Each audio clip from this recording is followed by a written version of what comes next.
What's going on, guys? I've got here a 2008 Nissan Altima, and I'm using this car to point out to you the location of the brake light fuse. I'm also going to show you how to change your brake light switch. So we're going to begin with the fuse. I like to check fuses before I start changing parts. We're going to find this brake light fuse behind this cover here that's to the left of the steering wheel. So you just pull it right down like so.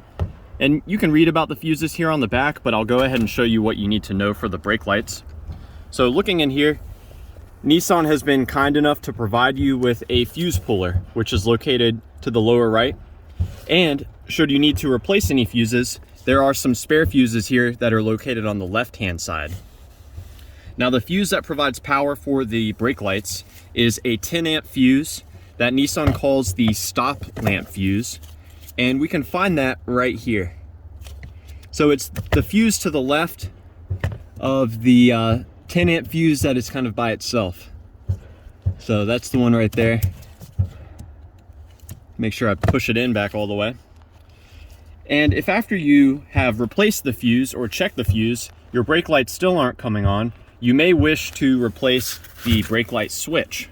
So let me show you how you can do that. We're going to move down here to the brake pedal and follow the brake lever on up.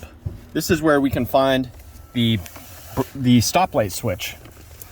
So there are actually two switches here, and you'll note when I push the brakes, the lever moves away from the switch, which allows a plunger to come out of that switch. The brake light switch is this one here on the left. Now, it's real simple to replace these. You simply rotate them counterclockwise to the left about 45 degrees, and then they will come out. Now, when you do this, you'll want to note the distance between the switch and the brake lever, because you want to mimic that distance when you install the new switch. So we get this rotated, pull it out, and to disconnect the electrical connector, we push on this little tab, the white portion of it, and pull it out. You'll want to inspect the contacts here to make sure they're clean, free of corrosion, and not burnt out or anything. Now, when you go to install your new brake light switch, you can first click it into the harness.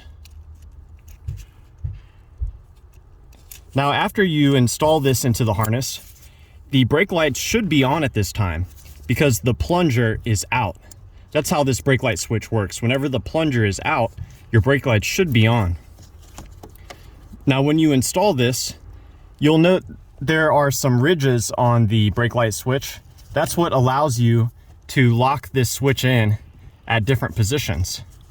So you'll want to fine tune the distance between the switch and the brake lever until you get it to a point where the brake lights come on the moment you apply them, but not while you're just going down the road. So yeah, I hope that this information has been helpful for you, or at the very least, a good starting point in troubleshooting the brake lights on your Nissan Altima. Please do let me know if you have any questions, or more importantly, any advice. And thanks for watching.